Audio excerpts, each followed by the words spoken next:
Hello students, this is Krishna Vashishtha again and आप मुझे सुन रहे हैं आपके अपने फेवरेट यूट्यूब चैनल जिसका नाम है फिजिक्स का टीचर। और एनसीईआरटी का जो ये टॉपिक है नेक्स्ट वो मैं आपको कराऊंगा, जिसका नाम है some natural phenomena due to sunlight. ठीक है, इससे जो प्रीवियस टॉपिक है वो मैंने आपको पढ़ाया है, वो है refraction through a prism. Sorry, spherical बोल दिया, रिफ्रैक्शन थ्रू अ प्रिज्म। वो मैंने कंप्लीट डिटेल में एक्सप्लेन किया है। उम्मीद करता हूँ कि आपने वो वीडियो लेक्चर देख लिया होगा, और अगर नहीं देखा है तो प्लीज़ एक बार देख लें। काफ़ी इंपॉर्टेंट टॉपिक है एग्ज़ाम के लिए।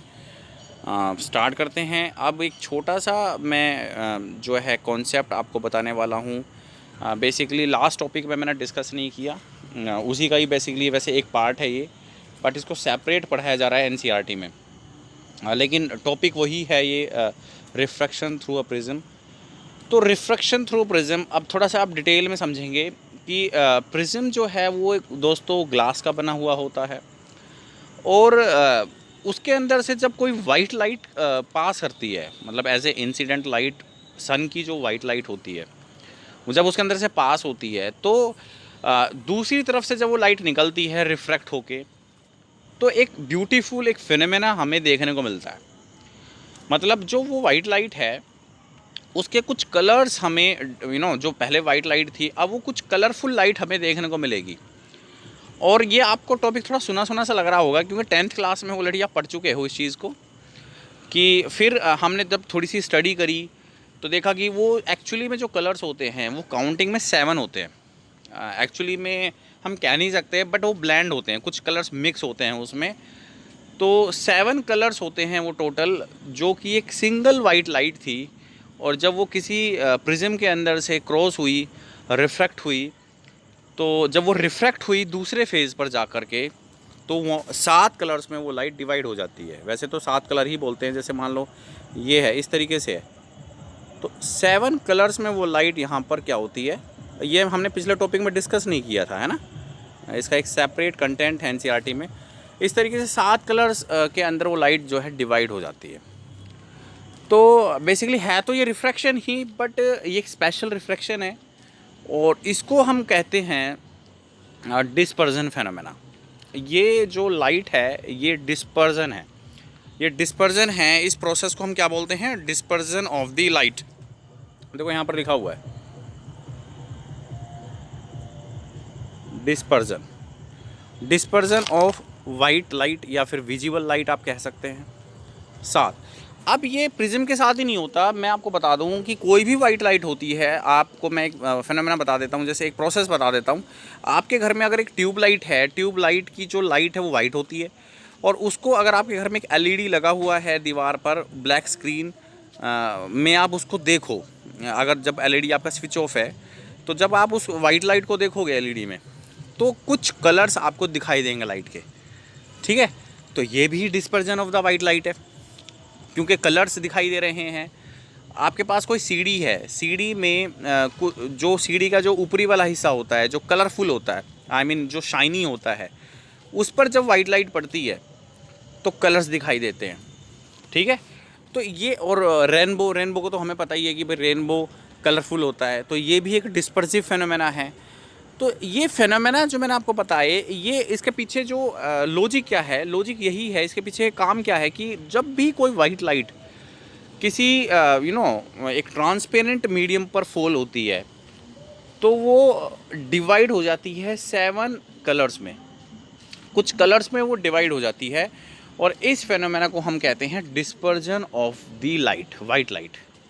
ठीक है, आई थिंक आपको समझ में आ गया है, तो पढ़ लेते हैं इसे भी एक बार। The interplay of light with things around us gives rise to the several beautiful phenomena.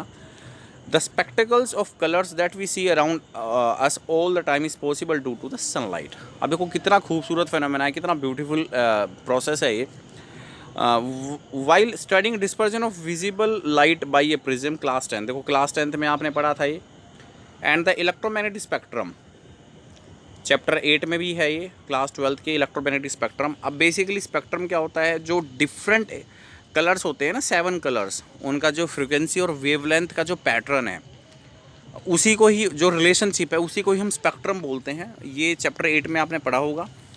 We go to know that colours is associated with the frequency of light और द वेवलेंथ ऑफ लाइट। अब यहाँ पर ये जानना बहुत ज़रूरी है बच्चों कि जो 7 कलर होते हैं, बेसिकली जो कलर्स होते हैं, कलर क्या होता है? कलर का जो साइंटिफिक टर्म है बच्चों वो है वेवलेंथ। आप ये समझें, कलर का जो साइंटिफिक डिनोटेशन है उसे हम वेवलेंथ कहते हैं। मतलब अगर हमारे पास 7 कलर होंगे तो 7 ही वेवलेंथ होगी। रेड कलर की अलग वेवलेंथ है, वॉयलेट कलर की अलग वेवलेंथ है, ब्लू कलर की अलग वेवलेंथ होगी। तो इन सभी कलर्स की वेवलेंथ और फ्रिक्वेंसी अलग अलग होती हैं, ठीक है। जैसे देखो यहाँ पर लिखा हुआ है in the visible spectrum. Visible मतलब क्योंकि स्पेक्ट्रम हमें विजिबल होता है वो। Red light is at the long wavelength. अब यहाँ पर ये आपको याद करना बहुत ज़रूरी है बच्चों, क्योंकि ये बहुत इंपॉर्टेंट है। क्वेश्चन बनता है यहाँ से कि जो रेड लाइट की जो वेवलेंथ है वो यहाँ पर होती है अप्रोक्सीमेटली 700 नैनोमीटर। क्या होती है वेवलेंथ की? 700 नैनोमीटर। इसकी जो है अप्रोक्सीमेटली नियरली वैल्यू होती है किसकी? रेड कलर की। और जो वॉयलेट कलर है उसकी लगभग होती है 400 नैनोमीटर। अब आप सोच रहे होंगे कि कलर तो और भी होते हैं भाई, तो हमने रेड और वॉयलेट को ही क्यों चीज़ किया? क्योंकि ये एक्सट्रीम अप और एक्सट्रीम डाउन कलर होते हैं। आपने ये वर्ड पढ़ा होगा बच्चों, विबग्योर, सॉरी विबग्योर। तो इसमें वॉयलेट पहला कलर और रेड लास्ट कलर है। तो इस तरीके से इन्होंने बीच वाले कलर को तो स्किप कर दिया। हालांकि इनकी भी कुछ वेवलेंथ होती है, ऐसी बात नहीं है, बट रेड कलर की वेवलेंथ सबसे ज़्यादा बताई गई है 700 नैनोमीटर। और वॉयलेट कलर की जो वेवलेंथ होती है वो 400 नैनोमीटर के आसपास होती है, यानी कि सबसे कम। अब यहाँ पर आपको ये देखना ज़रूरी है कि भाई डिस्पर्जन कब होता है। Dispersion takes place because the refractive index of the medium for different frequencies is different. अब यहाँ पर ये इंपॉर्टेंट लाइन है बच्चों कि डिस्पर्जन कब होता है, यहाँ पर ये समझना बहुत ज़रूरी है। देखो डिस्पर्जन क्या होता है ये मैं आपको बता चुका हूँ कि वाइट लाइट होती है वो 7 कलर में डिवाइड हो जाती है, that is called dispersion. But dispersion होता क्यों है, इसका टेक्निकली कोज आपको मालूम होना चाहिए। क्योंकि मान लो जैसे कहने को 7 कलर है हमारे पास, तो 7 कलर की जो फ्रिक्वेंसीज़ हैं या फिर आप वेवलेंथ कह लें वो डिफरेंट होती है। मतलब रेड कलर की अलग होगी और वॉयलेट कलर की अलग होगी, ब्लू की अलग होगी, ग्रीन की अलग होगी। तो अब क्योंकि जो ग्लास का जो प्रिज्म है, ग्लास का जो रिफ्रैक्टिव इंडेक्स है, यानी कि प्रिज्म का जो रिफ्रैक्टिव इंडेक्स है, उनकी जो रिफ्रैक्टिव इंडेक्स की वैल्यू है वो अलग अलग कलर्स के लिए अलग अलग होती है। मतलब रेड के लिए अलग होगी, ग्रीन के लिए अलग होगी, येलो के लिए अलग होगी। अब अगर वो अलग अलग होगी तो एंगुलर डिवीजन का जो फॉर्मूला हमारे पास था बच्चों, यानी कि जो मैंने अभी लास्ट क्लास में आपको करवाया है कि dm(n)(1-1a)। तो अगर आपका जो रिफ्रैक्टिव इंडेक्स अलग अलग होगा for each and every colour, तो डेल्टा यानी कि डिवीजन भी तो अलग अलग होगा। आप समझ रहे हो ना बात को भाई? सपोज करो कि रिफ्रैक्टिव इंडेक्स जो है वो रेड कलर के लिए 1 है, वो वॉयलेट कलर के लिए 2 है, एक वैल्यू मान लेते हैं। तो जब हम इस चीज़ को यहाँ पर रखेंगे तो डीएम की वैल्यू भी तो अलग अलग आएगी। मतलब जो एंगल ऑफ डिवीजन है उसकी वैल्यू भी तो डिफरेंट हमारे पास आएगी। और आपको पता है कि भाई जो रिफ्रैक्टिव इंडेक्स है उसका फॉर्मूला क्या होता है, ये तो बड़ा ही बेसिक फॉर्मूला है, 10th क्लास ही चलता आ रहा है। Speed of light in vacuum divide में speed of light in vacuum in medium c/v। और अगर वेलोसिटी है तो वो डेफिनेटली वेवलेंथ से करेक्ट ही हो गया। जैसे सपोज करो, देखो मैं आपको डिटेल में समझाता हूँ। आपने ये पढ़ा हुआ है कि जो n होता है वो c/v होता है, यानी कि रिफ्रैक्टिव इंडेक्स का फॉर्मूला क्या होता है, c/v। अब जो वेलोसिटी जो टर्म है ये वेवलेंथ से कनेक्ट होती है। अब वेवलेंथ की वैल्यू को अगर हम रखेंगे तो वेलोसिटी चेंज होगा, और वेलोसिटी अगर चेंज होगा तो ऑब्वियस ही बात है रिफ्रैक्टिव इंडेक्स भी तो चेंज होगा ना। रिफ्रैक्टिव इंडेक्स की वैल्यू भी तो चेंज हो जाएगी, रेड के लिए अलग होगी, ग्रीन के लिए अलग होगी। अब आपको पता है कि अगर रिफ्रैक्टिव इंडेक्स चेंज हो गया तो डेल्टा भी तो चेंज होगा। डेल्टा क्या है? Angle of division. Angle of division मतलब लाइट का बैंड होना। तो रेड कलर अलग तरीके से बैंड होगी, वॉयलेट कलर अलग तरीके से बैंड होगी। तो जितने जितने कलर्स हैं वो सारे डिफरेंट एंगल ऑफ डिवीजन से बैंड होंगे। बात आ रही है समझ में आपको? तो यही एक रीज़न है बच्चों जिससे कि आपका डिस्पर्जन फेनोमेना हमें देखने को मिलता है। Dispersion take place because the refractive index of the medium for different frequencies is different. यहाँ पे देखो लिखा हुआ है इन्होंने, for example the bending of red light of white light is least while और वोलेट के लिए ज़्यादा होती है। अब यहाँ पर जो इंपॉर्टेंट पॉइंट्स मैं आपको बताने लग रहा हूँ दोस्तों, इनको आप नोट्स बना के नोट करें। एक्चुअली में यहाँ पर आपको ये लिखना है आप कि रेड कलर का जो एंगल ऑफ डिवीजन है वो सबसे कम होता है। रेड कलर का एंगल ऑफ डिवीजन सबसे कम होता है और वोलेट कलर का एंगल ऑफ डिवीजन सबसे ज़्यादा होता है। अब इसका मतलब क्या है कि 7 कलर में से जो रेड कलर है इसका एंगल ऑफ डिवीजन सबसे कम होगा बच्चों। मतलब जो रेड कलर है वो सबसे कम बैंड होगा और जो वोलेट कलर है वो सबसे ज़्यादा बैंड होगा क्योंकि वो सबसे डाउन रहता है। अब रेड कलर सबसे कम बैंड होगा, ये वाला पॉइंट आपको याद रखना है क्योंकि इसकी जो वेवलेंथ है वो सबसे ज़्यादा होती है। और ऐसे कलर्स जिनकी वेवलेंथ सबसे ज़्यादा होती है वो कम बैंड होते हैं। ऐसे कलर्स जिनकी वेवलेंथ सबसे ज़्यादा होती है वो क्या होते हैं? सबसे कम बैंड होते हैं। तो वोलेट कलर की वेवलेंथ सबसे कम है तो वो सबसे ज़्यादा बैंड हो रहा है। तो इन्वर्सली प्रोपोर्शनल रिलेशनशिप है यहाँ पर। तो मैं आपको लिख देता हूँ कि जो डेल्टा वी है यानी कि डेल्टा वी वो ग्रेटर होगा डेल्टा आर के मुकाबले। ये पॉइंट आपको याद रखना है। इसके लिए इसके पीछे कोई भी आपको प्रूफ वगैरह निकालने की ज़रूरत नहीं है, इस पॉइंट को आप डायरेक्टली याद कर लें। डेल्टा वी जो है वो डेल्टा आर से ज़्यादा होता है। तो वेवलेंथ के ऊपर डिपेंड करता है, फ्रीक्वेंसीज़ के ऊपर डिपेंड करता है। 7 कलर हैं, 7 वेवलेंथ हैं, तो 7 ही एंगल ऑफ डिवीजन होंगे। ठीक है, तो इस वजह से डिस्पर्जन का फेनोमेना देखने को मिलता है।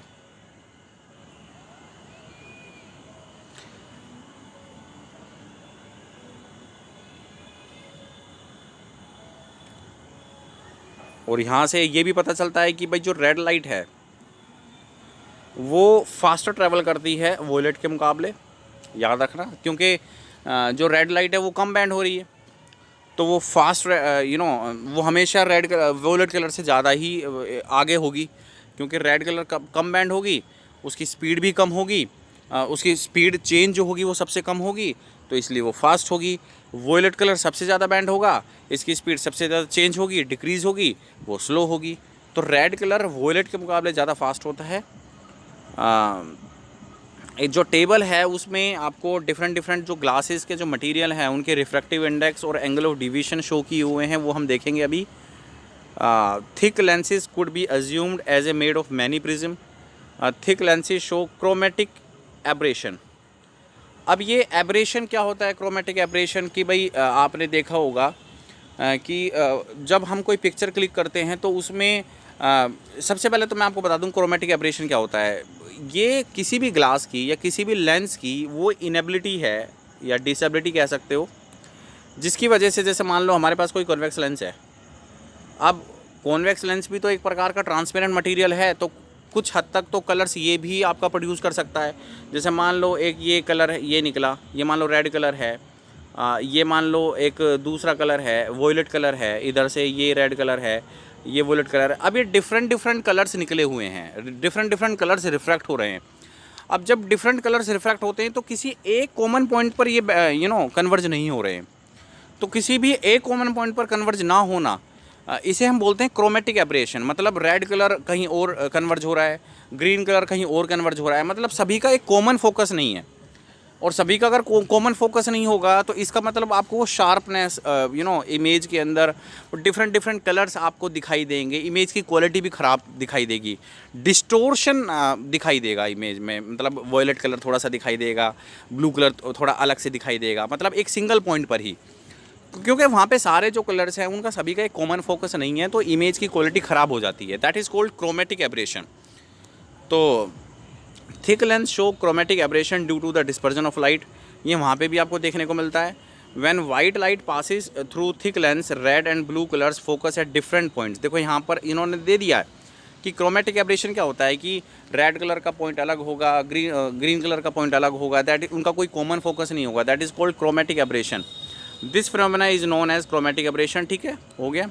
हाँ बिल्कुल सही, चलते हैं आगे। अब देखो यहाँ पे इन्होंने टेबल दी हुई है, तो टेबल में आप देखें कि जो कलर्स है वो वॉयलेट है, तो उसका जो इन्होंने वेवलेंथ दिया हुआ है लगभग 400 के आसपास है। और ये क्राउन ग्लास है, क्राउन ग्लास जो होता है आपका उसका रिफ्रैक्टिव इंडेक्स 1.533 और फ्लिंट ग्लास का रिफ्रैक्टिव इंडेक्स 1.663। अब क्राउन ग्लास, फ्लिंट ग्लास, देखो जो फ्लिंट ग्लास है वो थोड़ा डेंस होता है क्राउन ग्लास के मुकाबले, हालांकि होता ग्लास की कैटेगरी है। ऐसे ब्लू कलर, तो ब्लू कलर का जो वेवलेंथ है वो इतना है और उसके लिए रिफ्रैक्टिव, क्राउन ग्लास का रिफ्रैक्टिव इंडेक्स इतना होता है। अब देखो चेंज हो गया ना, वॉयलेट के लिए क्राउन ग्लास तो सेम ही है, क्राउन ग्लास तो सेम है वॉयलेट, ब्लू, येलो, रेड के लिए, लेकिन इन चारों ही कलर्स के लिए क्राउन ग्लास के रिफ्रैक्टिव इंडेक्स की वैल्यू चेंज हो रही है। पहले में 1.533 है, दूसरे में 1.523 है, तीसरे में 1.517 है, फोर्थ में 1.515 है। ऐसे फ्लिंट ग्लास का भी चेंज हो रहा है डिफरेंट डिफरेंट कलर्स के लिए। तो ये चीज़ आपको इस टॉपिक से पढ़ने को मिली है कि अगर कलर्स डिफरेंट होंगे तो उनका ऑब्वियसली बात है वेवलेंथ डिफरेंट होगा, क्योंकि कलर्स वेवलेंथ एक ही चीज़ है बच्चों, टेक्निकल टर्म बोलते हैं वेवलेंथ को हम। तो वेवलेंथ अगर डिफरेंट डिफरेंट है तो एंगल ऑफ रिफ्रैक्टिव इंडेक्स की वैल्यू चेंज होगी, और अगर रिफ्रैक्टिव इंडेक्स की वैल्यू चेंज हो रही है तो उन कलर्स का जो एंगल ऑफ डिवीजन है वो भी चेंज होगा, सभी कलर्स का डिफरेंट डिफरेंट होगा। इस वजह से आपका डिस्पर्जन फेनोमेना होता है, इस वजह से लाइट आपकी स्प्लिट हो जाती है। लाइट क्या हो जाती है? स्प्लिट हो जाती है। ठीक है, अब यहाँ पर इन्होंने आगे ये चीज़ बताई हुई है बच्चों कि एक्चुअली में the variation of refractive index with wavelength may be more pronounced in some media than other. In vacuum, of course, the speed of light is independent of wavelength. The vacuum or in air approximately is non-dispersive medium in which all colors travel with the same speed. अब देखो यहाँ पर बच्चों NCERT पढ़ने का फ़ायदा क्या है, आपको कॉन्सेप्ट सिखा रहे हैं वो। रेफरेंस बुक में काफ़ी कुछ एक्स्ट्रा बोलते हैं, देते हैं, तो वहाँ पर हम इतना ध्यान नहीं दे पाते। अब यहाँ पर पॉइंट टू पॉइंट बातें चल रही हैं। अब देखो अगर सपोज़ करो मैं यहाँ से क्वेश्चन बनाना चाहूँ तो क्वेश्चन मैं कैसे बनाऊँगा, जैसे मान लो मेरे पास एक प्रिज्म है, मान लो इस तरीके से क्वेश्चन आ सकता है, या तो क्रोमेटिक एब्रेशन पर पूछ लेगा कि भाई क्रोमेटिक एब्रेशन क्या होता है ना, या फिर ये पूछ सकता है जो मैं आपको बता रहा हूँ। मान लो एक प्रिज्म है, उसको हमने रखा हुआ है अभी, जैसे मान लो अर्थ पर एक जगह है, वहाँ पर हमने उसको रख दिया, वाइट लाइट आ रही है, डिस्पर्जन देखने को मिल रहा है, और हमें पता है कि रेड कलर की स्पीड ज़्यादा होती है और वॉयलेट कलर की स्पीड कम होती है आफ्टर गेटिंग डिस्पर्जन, मतलब डिस्पर्जन गेट करने के बाद भी रेड कलर की स्पीड ज़्यादा होती है। तो अगर हम उसी सेम प्रिज्म को ऊपर रख देंगे, सपोज करो मून पे ले जाकर रख दिया हमने, अब मून पे भी सनलाइट आती है, मून पे भी क्या आती है? सनलाइट आती है, तो वहाँ पर क्या होगा? अब इस तरीके से एक क्वेश्चन आपको जो है एक इंटरेस्टिंग, देखो आप इसको सोच के देखो, आपको इंटरेस्टिंग लगेगा। तो इस तरीके से आपने कभी ये क्वेश्चन सुना नहीं होगा। सपोज करो अगर आपने कभी NCERT नहीं पढ़ी तो ऐसा कोई क्वेश्चन आपने सुना होगा कि एक प्रिज्म को अगर हम अर्थ पे रख देते हैं तो ठीक है, डिस्पर्जन देखने को मिलता है with different different speed of light, different different wavelength हो जाती है कलर्स की, और अगर हम मून पर रख दें तो क्या होगा वहाँ पर? क्या वहाँ पर डिस्पर्जन होगा? क्या वहाँ पर डिस्पर्जन होगा? तो इसका क्या आंसर है? इसका आंसर क्या होगा? तो देखो बच्चों, जो क्योंकि मून पर क्या है, यहाँ पर जो एनवायरनमेंट है हमारे आसपास गैसेस हैं, एक प्रॉपर सराउंडिंग है। मून पर एनवायरनमेंट नहीं है, तो मून पर क्या है कि सनलाइट आती तो है, लेकिन जब वो प्रिज्म के अंदर से जाएगी तो वहाँ पर डिस्पर्जन भी होगा, काफ़ी हद तक डिस्पर्जन भी होगा, लेकिन वहाँ पर जो डिस्पर्जन में जो कलर्स होंगे वो सेम स्पीड के साथ ट्रैवल करेंगे। सारे किस स्पीड से ट्रैवल करेंगे? सेम स्पीड से, क्योंकि वहाँ पे जो है एनवायरनमेंट में कोई रिफ्रैक्टिव इंडेक्स ही नहीं है। एनवायरनमेंट वहाँ पे आप बोल सकते हो विच इज़, वहाँ का जो रिफ्रैक्टिव इंडेक्स बोल सकते हो विच इज़ 1 = 1 होता है। तो जब एनवायरनमेंट में वहाँ पे कोई रिफ्रैक्टिव इंडेक्स की कोई डेंसिटी वेरी नहीं कर रही है, तो वहाँ पे स्पीड आपकी कांस्टेंट रहेगी। रेड की भी वही स्पीड रहेगी, वॉयलेट की भी सेम स्पीड रहेगी, ग्रीन की भी सेम स्पीड रहेगी। ठीक है, ऑलमोस्ट सारे सेम स्पीड से ट्रैवल करेंगे, क्योंकि वहाँ पे वैक्यूम है, एनवायरनमेंट नहीं है, स्पीड चेंज नहीं होने वाली। जैसे यहाँ पे इन्होंने लिखा हुआ है non dispersive medium in all colours, सारे के सारे जो कलर्स हैं will travel with the same speed. अब यहाँ पर अर्थ पर वो सेम स्पीड के साथ ट्रैवल नहीं करते, रेड कलर की डिफरेंट स्पीड होती है, वोलेट की डिफरेंट स्पीड होती है। This also follows from the fact that sunlight reaches us in the form of white light, not in its component। अब देखो, सबकी सेम स्पीड होगी, सपोज करो लाइट की सेम स्पीड है, मान लो रेड की सेम स्पीड है, वोलेट की सेम स्पीड है, तो वो कंबाइंड होकर ही आएगी। अब जब सनलाइट आती है हमारे एटमॉस्फेयर में, एंटर करती है, तो वो डिफरेंट डिफरेंट कलर्स के साथ एंटर नहीं करती है, वो सेम स्पीड के साथ ही आ रही है, तो सारे सारे कंपोनेंट मिलकर ही आएंगे। तो इसलिए सनलाइट ही आती है हमारे भाई। यहाँ पे आपको ये देखने को नहीं मिलेगा कि कहीं पर मान लो इंडिया में रेड कलर आ रहा है, या अमेरिका में ब्लू कलर आ रहा है, या फिर दूसरे कोरिया में आपका green colour as a sunlight आ रही है।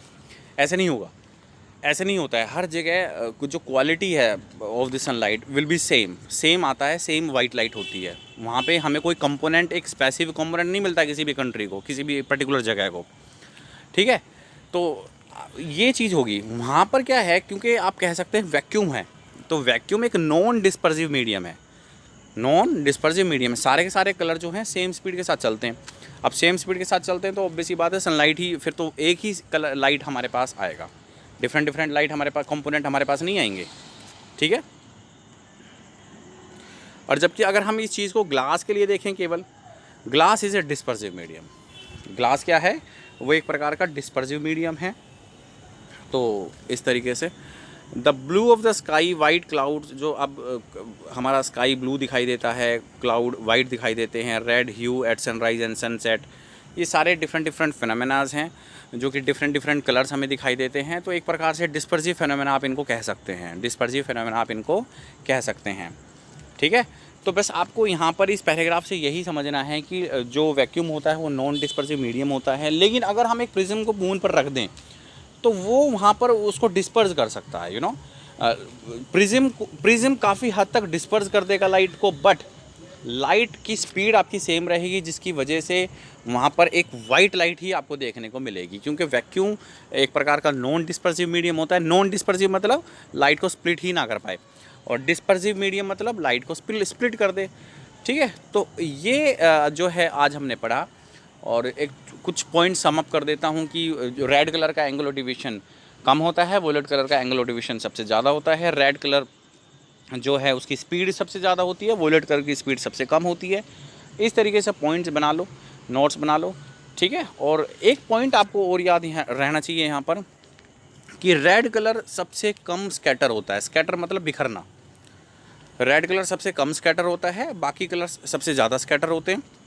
इस वजह से डेंजर सिग्नल में, जो भी हमारे डेंजर सिग्नल होते हैं, जैसे गाड़ी की जो बैकलाइट होती है रेड कलर की होती है, जो हमारे सिग्नल्स होते हैं रेड सिग्नल्स होते हैं, ये सारे के सारे क्या हैं, डेंजर, क्योंकि रेड कलर को डेंजर कलर माना गया है, क्योंकि ये कम स्कैटर होता है। आपको अगर फोग वगैरह में भी इसको हम अच्छे से देख सकते हैं, लीस्ट स्कैटर होता है। स्कैटर मतलब बिखरना।